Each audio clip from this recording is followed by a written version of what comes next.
Onda Cero Podcast presenta Anglés, historia de una fuga, capítulo 3.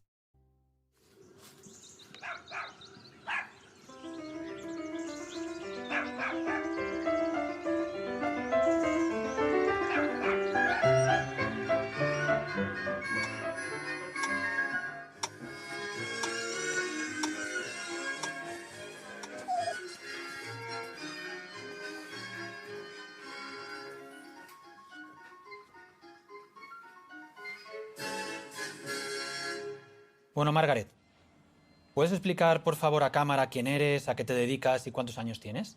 No.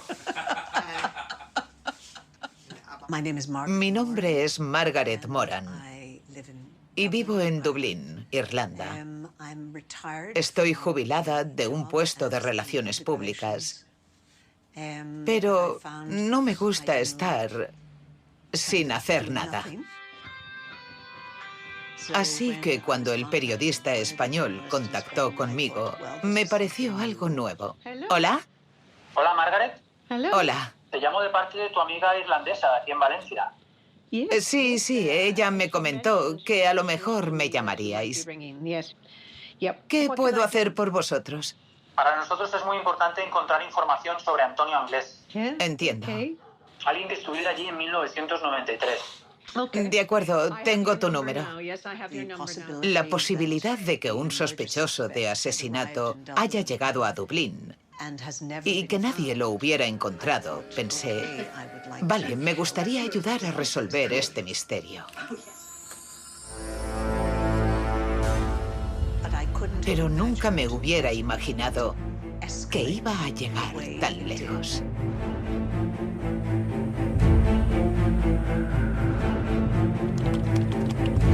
Un asesino anda suelto.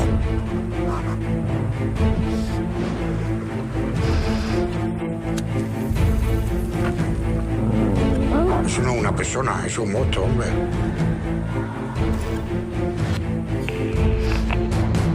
Soy yo, Rubén. Cuando vengas le dices al rubio que vaya lo antes posible.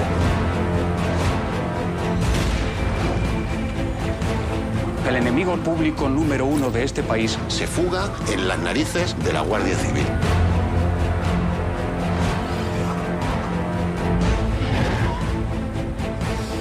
Él entregarse no se va a entregar, segurísimo.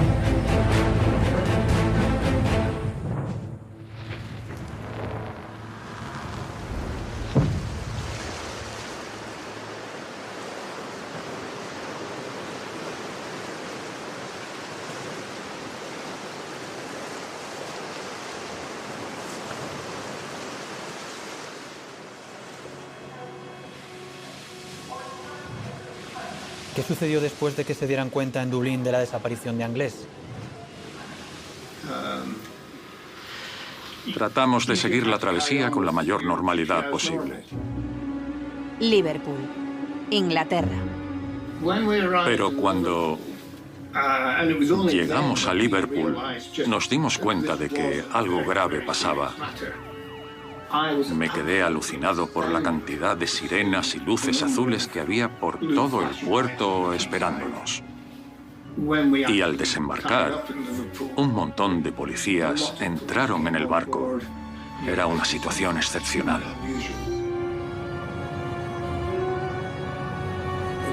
En marzo de 1993, yo era el oficial de guardia.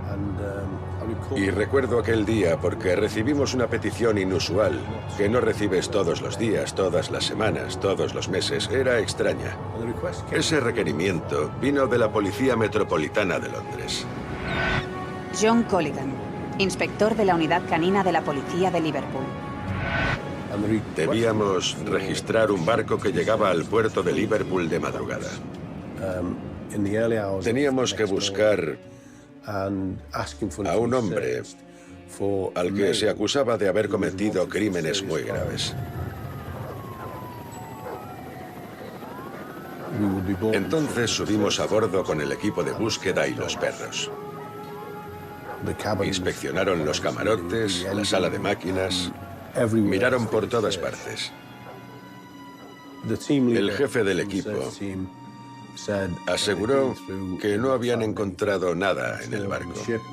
En ese momento, hablé con el capitán para explicarle la situación. Los agentes me contaron que el polizón era la persona más buscada por la policía española y que se había ofrecido una gran recompensa por encontrarle.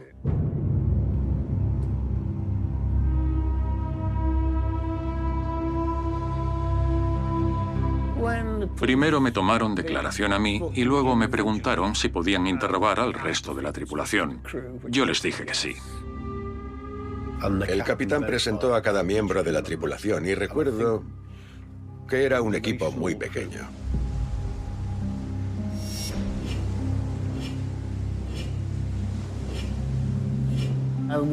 En aquel momento la tripulación estaba compuesta por 12 miembros, un primer oficial, un segundo oficial y yo mismo, como capitán. Teníamos un ingeniero jefe, un segundo y un tercer ingeniero.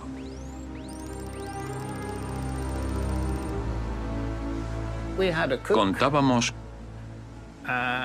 con un cocinero y un contramaestre, que era el jefe de 4 marineros. No nos veíamos mucho, no hacíamos mucha vida social entre nosotros. Toda la tripulación sabía que teníamos un polizón a bordo. Él estaba en la misma cubierta de la marinería y todos eran conscientes de que ese hombre no podía salir de allí.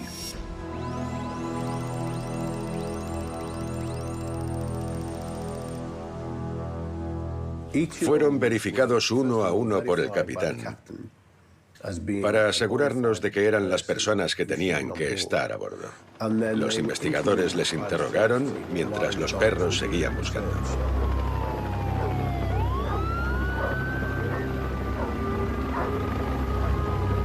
Uno de los agentes que había estado presente en la toma de declaraciones me dijo que un miembro de la tripulación parecía culpable y avergonzado. ¿Quiere decir que la policía sospechó de uno de los tripulantes? ¿De quién? Sé de quién sospechaba la policía, pero no pienso señalar a nadie. Sé que ninguno le habría ayudado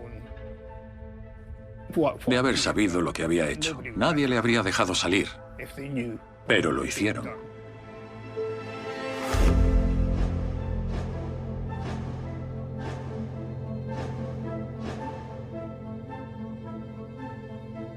Uno de los 6 hombres, de los 6 marineros que dormía en la segunda cubierta, es más que evidente que guarda un secreto desde hace 30 años. Es el tripulante que ayudó a Antonio Anglés a salir del camarote, a poder huir del barco.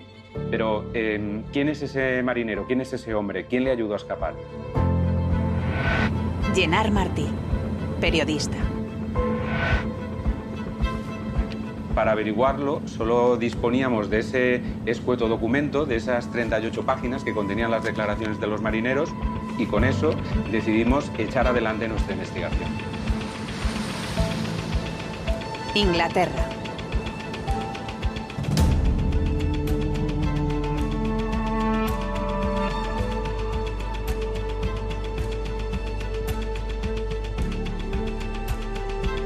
El primero de la lista de marineros era Henry Foy.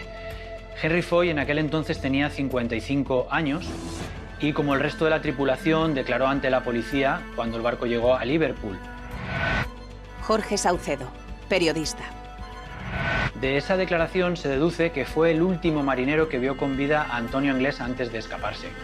Su camarote estaba a escasos metros de donde encerraron al polizón.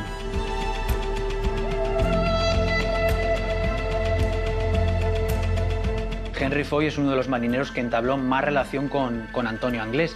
Lo sabemos a través de sus declaraciones. Soy Henry Foy.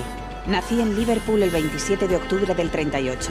He estado a bordo del City of Plymouth durante 6 o 7 semanas como marinero de grado 1. Las personas que más contactaron con él fueron yo mismo, Joe y el cocinero.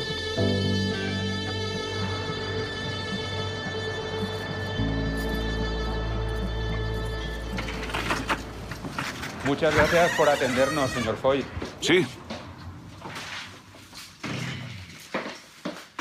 Señor Foy, usted es uno de los que más tiempo estuvo con el polizón. Sí. ¿Recuerda cómo era físicamente? Tenía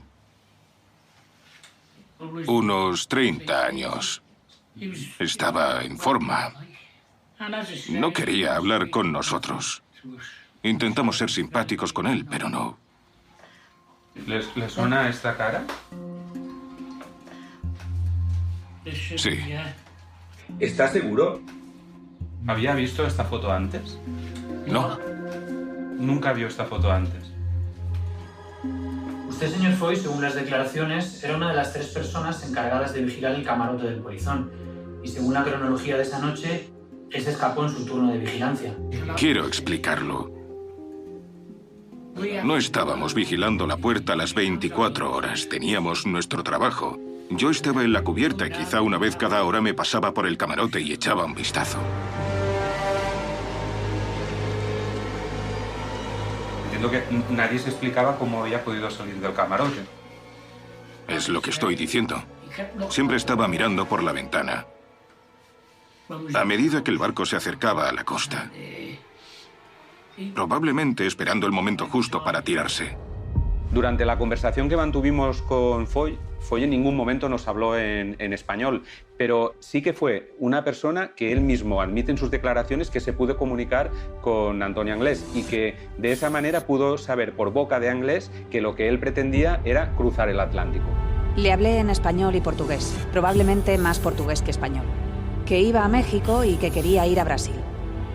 Hay algo que nos reveló en aquel momento y quiere contárnoslo ahora. Yo creo que es el momento. No. Surge realmente la pregunta, ¿pudo este marinero ayudar a Antonio Anglés a escapar? ¿Tuvo la oportunidad de hacerlo?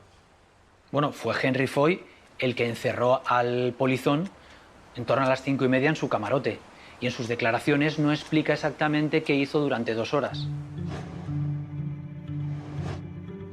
¿Y el resto de la tripulación tenía coartada? ¿Y si la tenía, cuál era?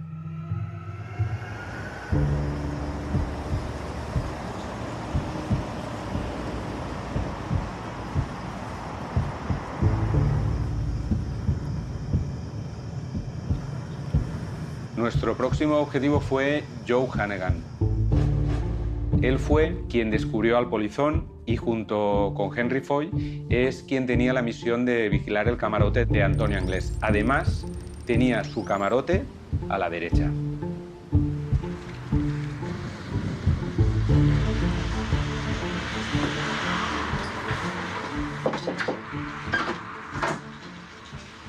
Hi. Hola, estamos buscando a Joe Hannigan. Sí. ¿Le conoce? Sí. Soy su mujer. Ah, es su marido. Sí. ¿Y sería posible hablar con él? No, ha muerto. ¿Murió? Falleció en el 2000. Queríamos hablar con él porque estamos preparando un documental sobre Antonio Anglés. ¿Usted recuerda a Antonio Anglés? Solo lo que Joe me dijo de él. Creo que es uno de los hombres más buscados. Pues, ¿es posible entrevistarla? Sí. Les contaré lo que sé. Pasen. Lo primero que me gustaría que me contara es ¿cuántos años fue marinero su marido? Toda la vida.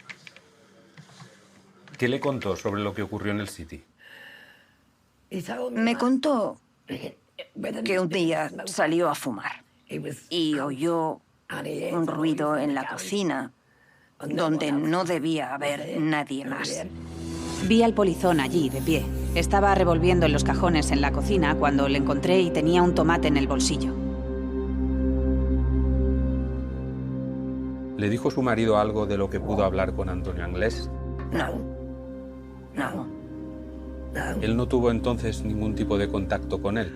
Eso no lo sé. Jane Hannigan, viuda del marinero Joe Hannigan. Joe Hannigan nunca le contó a su mujer que fue el marinero, el tripulante, que tuvo más relación con el polizón. Fue una relación estrecha, tan estrecha como que le ayudó a ducharse, le ofreció café e incluso le llegó a prestar su ropa interior.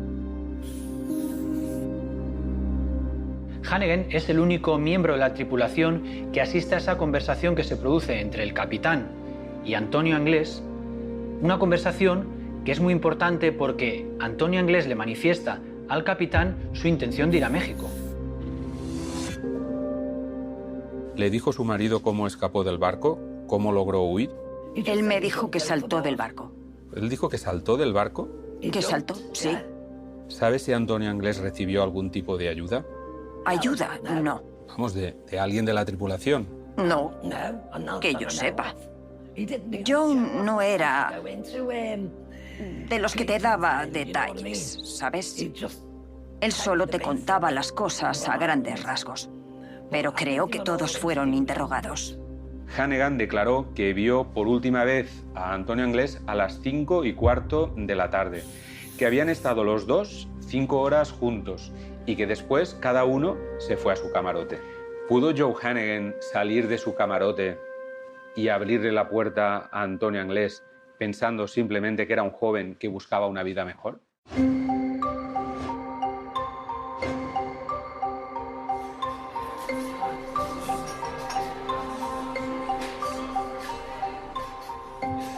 Aún quedaban 4 tripulantes en la lista. Cuando empezamos a rastrear su pista en un periódico local, nos encontramos la noticia. La policía busca a la familia de un marinero mercante jubilado para que puedan asistir a su funeral. William John Jones, 66 años, nacido en Wrexham. Su cuerpo fue encontrado en su casa de Swansea en septiembre. Jones, el contramaestre del City of Plymouth, falleció en 2016. Era el jefe de los marineros e, igual que ellos, tenía su camarote en la cubierta 2. Fue un contratiempo descubrir que el contramaestre había fallecido. En su declaración resultaba muy ambigua. Una, porque él decía que no había tenido en ningún momento contacto con Antonio Anglés, pero eso entraba en contradicción absoluta con el resto de los marineros, que decían no solo que había estado en contacto con Anglés, sino en los momentos cruciales de lo que ocurrió a bordo.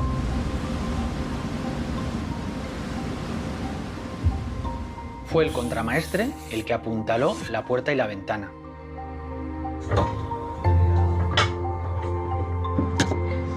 El que ayudó al marinero Foy a encerrar al polizón la tarde que se escapa.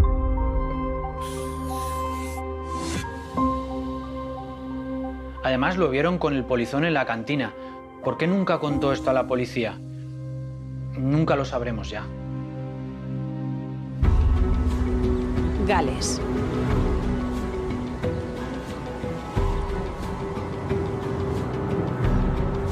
La lista se reducía ya a 3 personas. Si teníamos en cuenta que Antonio Anglés había pasado hasta 6 días en la sala de máquinas, escondido allí, resultaba bastante lógico dirigir nuestra investigación al maquinista, ahí a Ian Kirkland.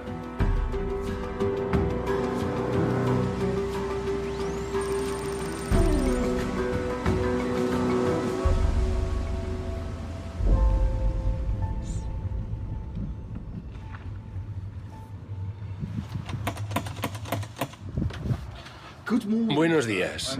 Estoy trabajando para 2 periodistas españoles que están investigando la desaparición de un criminal español. ¿Y que asesinó a 2 niñas o algo así? 3.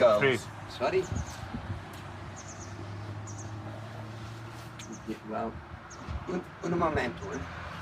Gracias. Nos resultó sorprendente que tanto Ian Kirkland como la viuda de Joe Hannigan, que a pesar del tiempo transcurrido, 30 años, nada más y nada menos, que recordaran el nombre del polizón, el nombre de Antonio Anglés. Usted lo vio cara a cara. La única vez que le vi fue poco antes de llegar a Dublín. Ian Kirkland, maquinista del City of Plymouth. ¿Qué recuerda usted? No mucho, porque trabajaba en la sala de máquinas. ¿Y él dijo que quería ir a México, que quería ir a Brasil? Nunca conversé con él. ¿Y era Solo 5 minutos. Ni siquiera hablé con él. Esto no es lo que dijo Kirkland en el 93, porque sí que habló con el polizón y además obtuvo mucha información, aunque no del todo cierta. Por ejemplo, el polizón le dijo que era portugués y que era mecánico. Hablé con el polizón cuando estaba en el comedor. Dijo que era portugués y que era de cerca de Lisboa. Dijo que él era mecánico y que había navegado en barcos desde Las Palmas a Lisboa, pero que estaba mal pagado. El polizón llegó a hablarle hasta de su familia y le contó que prefería bajarse en Irlanda antes que en Inglaterra. ¿Cómo fueron esos interrogatorios por parte de la policía? ¿Duros? Fue un interrogatorio fuerte. Porque mi camarote estaba enfrente del suyo. La policía quería hablar conmigo. ¿Sospechaban de usted? No. Yo estaba en la sala de máquinas. No tenía nada que ver con el polizón. ¿Y usted vio que se hiciera una vigilancia de ese camarote? No vi nada. Yo tenía la puerta de mi camarote cerrada. Kirkland, efectivamente, estuvo en la sala de máquinas. Estuvo hasta las 5 de la tarde, que es cuando terminó su turno. De 5 a 9, que es cuando el City of Plymouth empezó a hacer la maniobra de entrada al puerto de Dublín, ahí tuvo la oportunidad y el momento para ayudar a escapar a Antonio Anglés. Escocia.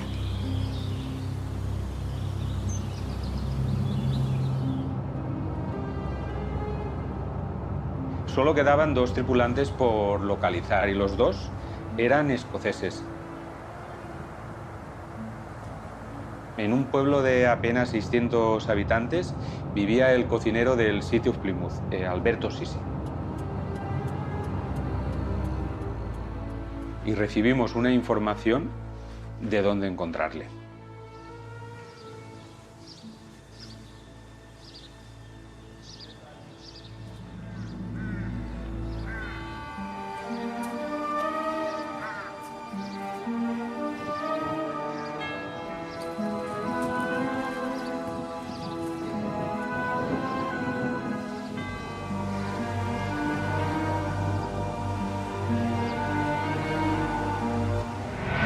Hazel Sisi, viuda de Alberto Sisi, cocinero del City of Plymouth.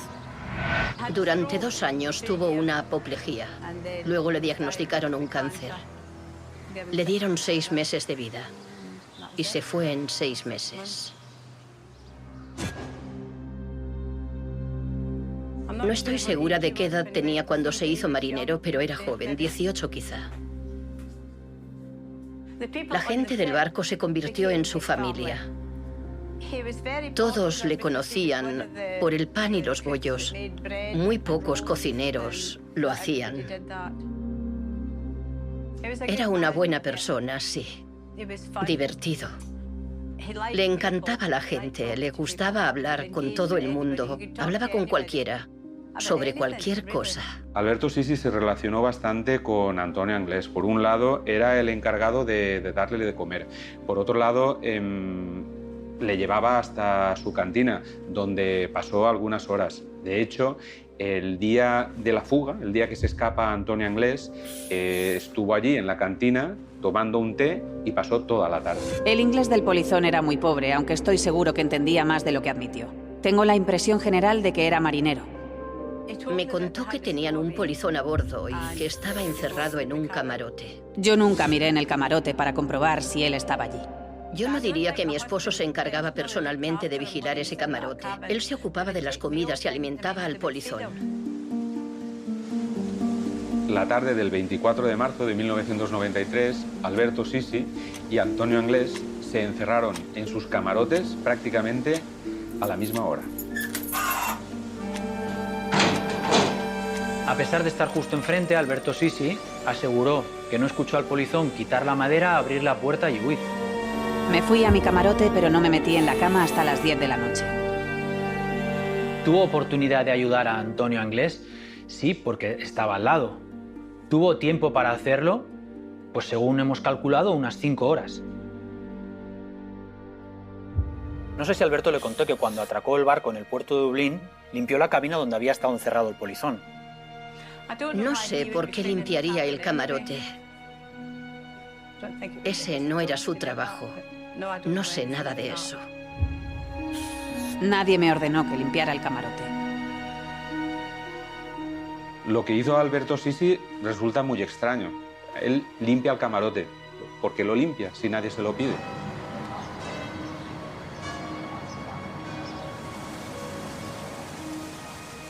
Pero es que hay un misterio todavía mayor, ¿no? No hay apenas datos, apenas se sabe nada del tripulante del último camarote de la segunda cubierta. Jenard Martí, periodista. Se llama Andy McCready, es marinero junto con Joe Hannigan y junto con Henry Foy. Estuvo presente cuando se apuntaló la ventana, que también es el que estaba de guardia cuando se fugó a inglés. La policía inglesa nunca le tomó declaración. Bajó en Dublín, llegó a Liverpool y consiguió evitar el interrogatorio de la policía. Lo cierto es que no hay rastro de él en las diligencias policiales, nada. Y esto resulta muy extraño.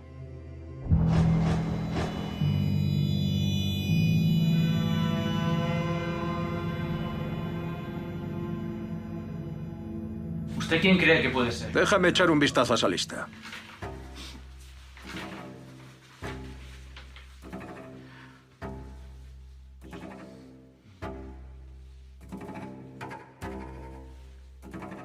Si tuviera que sospechar de alguien, diría que Joe Hannigan. ¿Por qué? Puedo estar equivocado. No tengo ninguna razón de peso. Pero es su impresión. Sí. ¿Qué dice? No, no. No, de ninguna manera. Estoy absolutamente segura.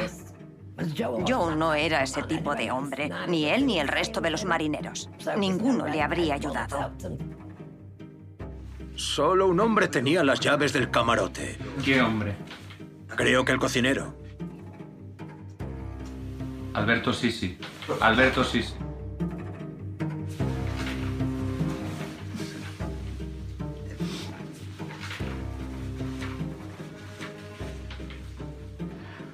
Sí, creo que Alberto Sisi tenía las llaves. Tenía las llaves del camarote donde estaba encerrado el polizón. Creo que sí. ¿Pero por qué las tenía él?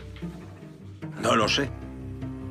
Pero él tenía las llaves. Nadie sabía que ese hombre era un criminal. ¿Por qué sabe que Alberto Sisi tenía las llaves? Entiendo que las tenía él porque era el responsable de alimentarlo. Sisi sería el sospechoso. Alberto tenía su camarote en el mismo pasillo, al lado. Yo también estaba enfrente. No, mi camarote no estaba ahí. ¿Y Alberto Sisi pudo entablar algún tipo de conversación con él o...? Alberto podía hablar español. ¿Por qué haría algo así? ¿Por qué ayudarle a fugarse? ¿Por qué alguien le dejaría escapar? No, a menos que ese tío ofreciera dinero. ¿Llevaba dinero? Tal vez intercambió dinero. ¿Usted dio el dinero al polizón? No. Ni nadie habló de que el polizón llevaba dinero. Yo solo vi a ese hombre en total 5 minutos. Y además de lejos. No creo que mi marido lo hiciera. No. Y mucho menos por dinero, no. No lo creo. Obviamente no puede defenderse, no está aquí, pero yo estoy segura de que no haría algo así. Era un buen hombre. Creo que me lo habría dicho si hubiera hecho algo así. ¿Cuál es la verdad? Es una lástima. Sabíamos que había hecho algo malo. ¿Quién va a decir la verdad? Pues es que solo pueden decirle a los marineros. Exactamente. Me gustaría deciros, fue este. Cuando nos enteramos de que era un asesino de niñas, fue mucho después. Muchos de nosotros dijimos, si lo hubiéramos sabido en el Golfo de Vizcaya, le habríamos tirado al mar. Pero no sabíamos que era un criminal. Ese tío de la foto es él. Espero que esté muerto. ¿La policía le enseñó esa foto en su día? Nunca. Ni en ese momento cuando bajó del barco en Liverpool. No.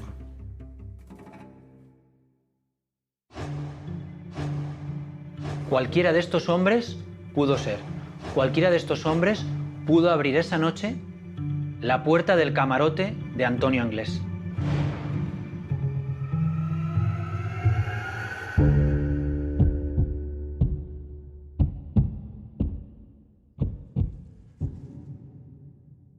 Anglés, historia de una fuga. Una producción de CB Media para A3 Player. Puedes escuchar la serie completa en la web y app de Onda Cero. Y si quieres verla, la tienes disponible en A3 Player. Onda Cero Podcast.